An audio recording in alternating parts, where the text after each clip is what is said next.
አርዕስተ ዜና። በረሃብ አለንጋ እየተገረፉ ያሉ ወገኖች ከህጽጽ የተሰማ ሰቆቃ።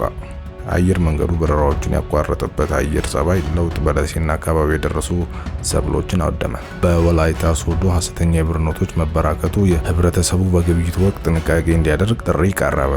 በሁሉ መንገድ ዝግጁ ነን። መከላከያ ሰራዊት። የሰላም ድርድር ሊደረግ ሰዓታት ሲቀሩት በታይላንድ ኮምቦዲያ ድንበር ላይ አዲስ ግጭት ተቀሰቀሰ። የሩሲያ ጄኔራል ሞስኮ ውስጥ በደረሰ ፍንዳታ ህይወታቸው ማለፉ ተሰማ። ሰላም ጤና ይስጥልን። ኢኬ ዜናዎች ነን። የዕለቱን መረጃዎች ይዘን መተናል። አብራችሁን ቆዩ። በአማራ ክልል ደቡብ ወሎ ዞን ደሴ ከተማና አካባቢው በድንገት በተቀየረ የአየር ሁኔታ ምክንያት የኢትዮጵያ አየር መንገድ በረራዎቹን ለማቋረጥ መገደዱን ማስታወቁ ይታወቃል። አየር መንገዱ ለበረራ ምቹ ያልሆኑ የአየር ጸባይ መከሰቱን የታህሳስ 12ና 13 ቀን በረራዎችን መሰረዙን ትላንት ባወጣው መግለጫ ገልጿል። አየር መንገዱ ከሜትሮሎጂ በሚያገኘው መረጃ መሰረት የአየር ሁኔታው ሲስተካከል በረራዎቹ ወደ መደበኛ አገልግሎታቸው እንደሚመለሱ አስመልክቶ አገልግሎቱ መቋረጥ ለተፈጠረው መጉላላት ይቅርታ ጠይቋል። በተመሳሳይ በደሴ ዙሪያ ወረዳ በተለይም በደረባ እና በአደይ ቀበሌዎች ታህሳስ 11 ቀን 9 ሰዓት ጀምሮ በረዶ ቀላቅሎ በጣለው ከባድ ዝናብ በደረሰ ሰብሎች ላይ ከፍተኛ ውድመት ማድረሱን የወረዳው ግብርና ልማት ጽሕፈት ቤት አስታውቋል። የወረዳው ግብርና ልማት ጽሕፈት ቤት ምክትል ኃላፊ አቶ ሁሴን የሱፍ በረዶ ለመሰብሰብ ደርሶ በነበሩ ሰብሎች ላይ በድንገት በጣሉ ከፍተኛ ብክነት ማስከተሉን ጠቅሷል። ምክትል ኃላፊው አክሎም ሰሞኑን የሚታዩ ዝናብ በደረሱ ሰብሎች ላይ ጉዳት እያደረሰ መሆኑን አርሶ አደሩ ከሰላም ስራዎች በተጨማሪ የደረሱ ሰብሎችን በተደራጀ ሁኔታ በመሰብሰብ የሚደርሰውን ተጨማሪ ውድመት እንዲከላከል ጥሪ አቅርቧል።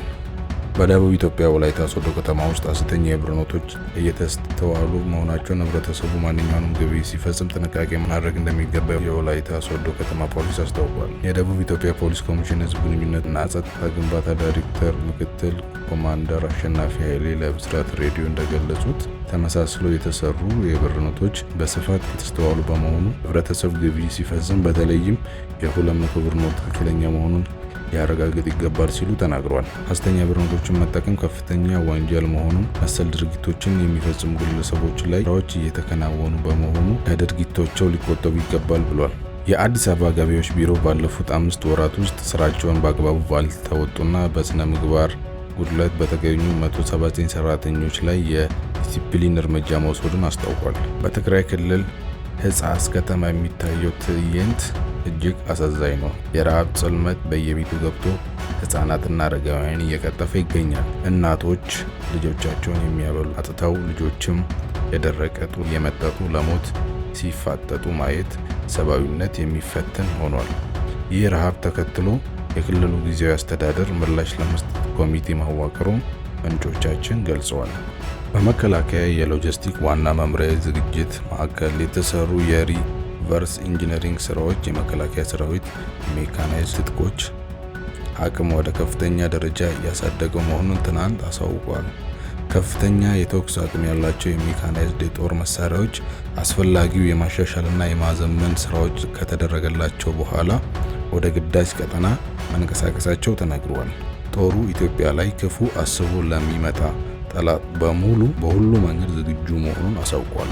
ከጥር 23 ጀምሮ ስስ ፕላስቲክ ከረጢቶች፣ ስስ ፌስታል መጠቀም ማምረትና ወደ ሀገር ውስጥ ማስገባት ያስቀጣል ተብሏል። የአካባቢ ጥበቃ ባለስልጣን ከጥር 23 2018 ጀምሮ ለአንድ ጊዜ አገልግሎት ብቻ የሚውሉ ስስ ፕላስቲክ ከረጢቶች የሚጠቀሙ የሚያመርቱና ወደ ሀገር ውስጥ የሚያስገቡ አካላትን መቅጣት ሊጀምር መሆኑን አሳውቋል።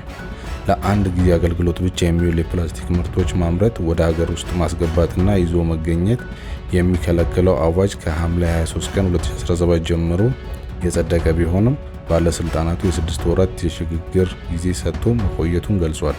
አዋጁ እንደወጣ የወረቀትና ሌሎች አማራጭ ከረጢቶች ወደ ገበያ በመምጣታቸው ስርጭት ቀንሶ የነበረ ያለው ባለስልጣን ምክር ቤቱ አሁን ላይ ግን በድጋሚ በገበያው ውስጥ እየታዩ ይገኛል ብሏል። በሽግግሩ ወቅት አዋጁን ሙሉ በሙሉ ለመተግበር የሚያስችሉ የዝግጅት ስራዎች ሲከናወኑ እንደቆዩ በዚህም ጉዳይ የሚመለከታቸው የፕላስቲክ አምራቾች፣ ተጠቃሚዎችና የወረቀት ከረጢት አምራቾች ጋር ውይይት መደረጉን አመልክቷል። የወረቀትና ሌሎች የከረጢት አይነቶችን ማምረት የሚፈልጉ አካላት ወደ ገበያ ለማስገባት ማሽኖችን ከቀረጥ ነፃ እንዲገቡና የብድር አቅርቦት እንዲያገኙ የሚመለከታቸው ተቋማት ጋር በቅንጅት እየተሰራ መሆኑን አሳውቋል። የሽግግር ጊዜ ጥር 23 ቀን 2018 ዓመተ ምህረት ያበቃል ያለ ሲሆን ከዚህ ዕለት በኋላ ህገወጥ እንቅስቃሴ ላይ የሚገኙ አካላት ተጠያቂ ስለሚሆኑ ሁሉም አስፈላጊውን ዝግጅት ያድርግ ሲል አሳስቧል።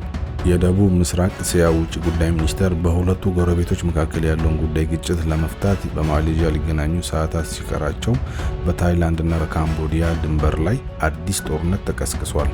ዛሬ ሰኞ ማለዳ ላይ የተከሰቱት ግጭቶች የደቡብ ምስራቅ እስያ መንግስታት ማህበር በማሌዥያ እና በዩናይትድ ስቴትስ ፕሬዝዳንት ዶናልድ ትራምፕ በሐምሌ ወር መጀመሪያ የተደረሰውን የተኩስ አቁም ስምምነት ለማድረስ የሚያደርሰውን ዲፕሎማሲያዊ ጥረት ያዳክማል ተብሏል። ግጭቱ በታህሳስ 8 ቀን ካገረሸበት ጊዜ አንስቶ ቢያንስ 40 ሰዎች ሲገደሉ በድንበራማ አካባቢ ሁለቱም ሀገራት በኩል ወደ 1 ሚሊዮን የሚጠጉ ሰዎች ተፈናቅለዋል። ካምቦዲያ መከላከያ ሚኒስቴር ሰኞ ዕለት ታይላንድ በባንቲ ሚንቻይ ግዛት 4 F-16 ተዋጊ ጀቶችን በመጠቀም ቦምብ መጣሏን እና በፕሬይ ቻን መንደር አካባቢ መርዛማ ጋዝ በመተኮሷ ክስ ሰንዝሯል ሲል የመንግስት ዜና ወኪል አዣንስ ካምቦዲያ ፕሬስ ዘግቧል። ካምቦዲያኖች ሁኔታውን በቅርበት እየተከታተሉ ነው፣ አጥፊዎችን በመከላከል ላይ ጸንተው ቆያሉ፣ እንዲሁም የካምቦዲያን ግዛት አንድነት ለመጠበቅ የሚያደርጉት ግዴታ ውስጥ ንቁ ሆነው ይቀጥላሉ ሲል የካምቦዲያ መከላከያ ሚኒስቴር ገልጿል። ታይላንድ በበኩሏ ዛሬ ሰኞ ማለዳ የተኩስ ልውውጥ መደረጉን በግልጽ የካምቦዲያ ኃይሎች ከባድ መሳሪያ በመተኮስ በመኖሪያ ቤቶች ላይ ውድመት ማድረሳቸውን አስታውቃለች።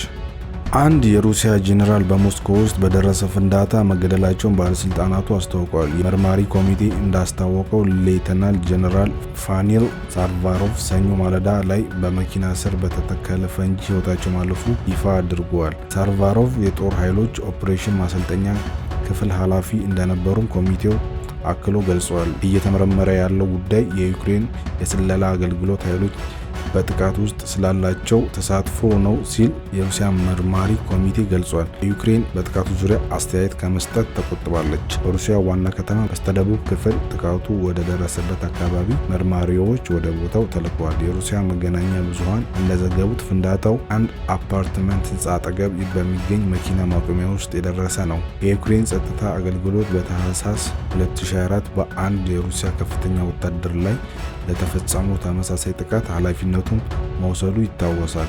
የወታደራዊ ክፍል የኒኩለር ባዮሎጂካል እና ኬሚካላዊ ጥበቃ ኃይሎች ዋና አዛዥ ሌተናል ጄኔራል ኢጎር ክሪሎቭ ከመኖሪያ ቤታቸው ውስጥ በኤሌክትሪክ ስኩተር ላይ በተጠመደ ቦምብ የተገደሉ ሲሆን ዩክሬን በኃላፊው ላይ የወንጀል ክስ ካቀረበች ከአንድ ቀን በኋላ ጥቃቱን ፈጽማለች። በወቅቱ ጄኔራሉ ረዳቱ ፖል ክራፖቭም መገደላቸው ይታወሳል።